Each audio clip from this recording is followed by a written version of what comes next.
Hi friends, आज की इस वीडियो में मैं आपको डोमेस्टिक वायलेंस केसेस से रिलेटेड एक बहुत ही इंपॉर्टेंट इन्फॉर्मेशन देने वाला हूं। देखिए, जनरली हमने ये देखा है, जब भी वाइफ अपने हस्बैंड के खिलाफ डोमेस्टिक वायलेंस का केस डालती है तो वो अपने हस्बैंड के साथ साथ उसके फैमिली मेंबर्स को भी उसमें पार्टी बना देती है। अब यहाँ तक तो ठीक है, लेकिन कई बार तो ऐसा देखा गया है कि कुछ ऐसे फैमिली मेंबर्स को पार्टी बना दिया जाता है जो उस घर के अंदर रहते भी नहीं है। और कई बार तो ऐसा भी देखने में आया है कि कुछ ऐसे फैमिली मेंबर्स को भी पार्टी बना दिया जाता है जिनका उनके हस्बैंड और उसकी वाइफ से कोई लेना देना ही नहीं होता है। तो क्या अगर ऐसे कोर्ट के द्वारा, कोई डोमेस्टिक वायलेंस कोर्ट के द्वारा अगर किसी ऐसे पर्सन को सम्मन आता है जिसका उस कंप्लेनेंट से कोई लेना देना ही ना हो, तो क्या वो उसको कोर्ट के केस के अंदर धकेल सकती है?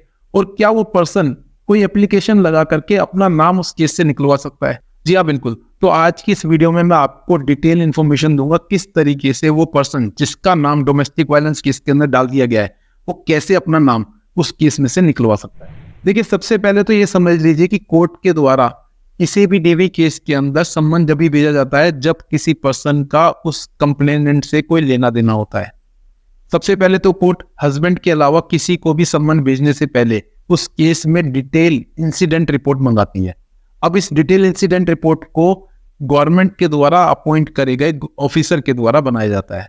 अब ये जो ऑफिसर होता है जिसको हम प्रोटेक्शन ऑफिसर बोलते हैं, वो कंप्लेनेंट को कॉल करता है और कंप्लेंट में दिए गए फैक्ट्स को वेरीफाई करता है और साथ में ये भी वेरीफाई करता है कि कंप्लेंट में जिन लोगों का नाम दिया गया है क्या उन लोगों का कंप्लेनेंट के साथ कोई डोमेस्टिक रिलेशन है या नहीं है। अब हम डोमेस्टिक रिलेशन की जब भी बात करते हैं तो इसमें सबसे इंपॉर्टेंट बात जो ये है वो यह आती है कि वो डोमेस्टिक रिलेशन जब भी माना जाएगा जब वो पर्सन उस कंप्लेनेंट, उस लेडी के साथ किसी ना किसी टाइम पे उस घर के अंदर रहा हो। अब अगर कोई ऐसा पर्सन है जो उस लेडी के साथ किसी भी समय पे उस घर के अंदर नहीं रहा है तो ऐसे पर्सन के खिलाफ डोमेस्टिक वायलेंस के सम्मन नहीं भेजे जा सकते। तो देखिए, कोर्ट सबसे पहले तो प्रोटेक्शन ऑफिसर द्वारा इसमें रिपोर्ट मंगाएगी और उस रिपोर्ट के अंदर यह देखेगी कि किस किस पर्सन को उसमें सम्मन भेजा जा सकता है। जहां पर मैंने बताया आपको कि डोमेस्टिक रिलेशन होना सबसे इंपॉर्टेंट बात है। इसके अलावा कंप्लेंट में दिए गए एलिगेशंस को भी देखा जाएगा। अब अगर किसी पर्सन का नाम कंप्लेंट में दिया गया है तो उसके खिलाफ स्पेसिफिक एलिगेशन होने चाहिए। अगर किसी कंप्लेंट में किसी पर्सन के खिलाफ एलिगेशन नहीं है तो वहां पर कोर्ट उसको सम्मन करके नहीं बुलाएगी। तो अब यहाँ पर यह चीज तो क्लियर हो गई है कि कोर्ट किसी भी पर्सन को डीवी केस में सम्मन भेजने से पहले उस कंप्लेंट को थोरोली चेक करती है और साथ में ये भी देखती है कि क्या उस पर्सन का कोई डोमेस्टिक रिलेशन उसके साथ, कंप्लेनेंट के साथ है या नहीं है। अब अगर डिटेल इंसिडेंट रिपोर्ट आने के बाद भी किसी ऐसे पर्सन को सम्मन कर दिया जाता है जिसका उस कंप्लेनेंट के साथ, उस लेडी के साथ कोई डोमेस्टिक रिलेशन नहीं है, तो क्या ऐसे केस में उसका नाम हटवाया जा सकता है? जी हाँ, बिल्कुल हटवाया जा सकता है। इसके लिए उस पर्सन को जिसको सम्मन मिला है उसको कोर्ट के समक्ष ऑर्डर 1 रूल 10 सीपीसी की एप्लीकेशन लगानी पड़ेगी और वहां पर उस एप्लीकेशन के साथ ये प्रूफ देने पड़ेंगे कि किस तरीके से उसका कोई भी डोमेस्टिक रिलेशन उस लेडी के साथ नहीं है। जैसे कि वो अपने आधार कार्ड के कॉपी लगा सकता है जहां पर ये बता सकता है कि वो इस एड्रेस पे रहता ही नहीं है जहां पर कंप्लेनेंट रहती है। तो इस तरीके से ये एप्लीकेशन लगा करके वो अपना नाम उसमें से हटवा सकता है।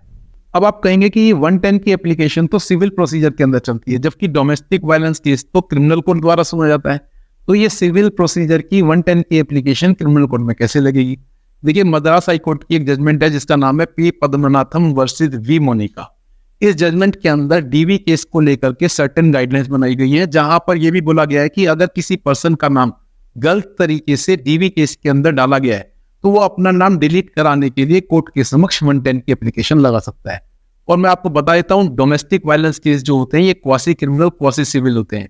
यहाँ पर सेक्शन 28 सबसे क्लोज 2 के अंतर्गत कोर्ट अपने कंफर्ट के हिसाब से कोई भी प्रोसीजर अडॉप्ट कर सकती है। वहां पर वो क्रिमिनल प्रोसीजर भी चला सकती है और सिविल प्रोसीजर को भी अडॉप्ट कर सकती है। अब अगर मैंने आपको बोला है कि 110 की एप्लीकेशन लगा करके आप अपना नाम डिलीट करा सकते हैं तो वहां पर आपको कोर्ट के समक्ष ये बताना पड़ेगा कि आपका नाम इस केस के अंदर क्यों नहीं होना चाहिए और क्यों इसके अंदर से आपका नाम हटा दिया जाए। इसके लिए आपको बहुत सारे प्रूफ देने होंगे जो मैंने आपको बता दिया है कि आप अपने एड्रेस के प्रूफ दे सकते हैं या फिर ये बोल सकते हैं कि इस कंप्लेंट के अंदर कोई एलिगेशन ही नहीं है आपके खिलाफ। जनरली ऐसा होता नहीं है, एलिगेशन होते हैं तभी कोर्ट सम्मन करके किसी पर्सन को बुलाती है।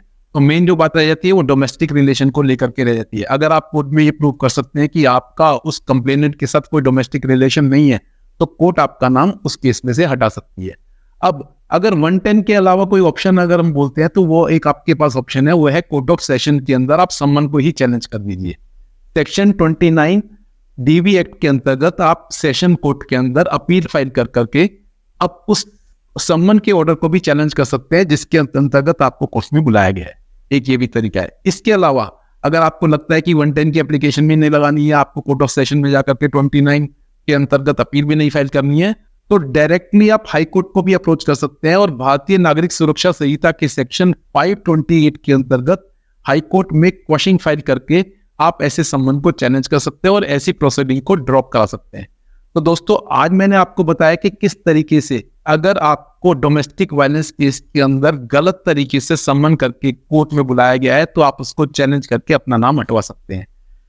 ये जो जजमेंट मैंने आपको बताई है मद्रास हाई कोर्ट की, इसका लिंक मैंने डिस्क्रिप्शन बॉक्स में दे दिया है, आप इस जजमेंट को पढ़ सकते हैं और अपने केसेस में यूज कर सकते हैं। अगर आपका इस इन्फॉर्मेशन से रिलेटेड कोई भी क्वेश्चन है तो कमेंट बॉक्स में जरूर लिखें। आने वाले समय में मैं आपको और भी लीगल इन्फॉर्मेशन से अवगत कराता रहूंगा। मैं advocate Yogesh Agrawal, I make your legal decisions easy, be aware, be safe.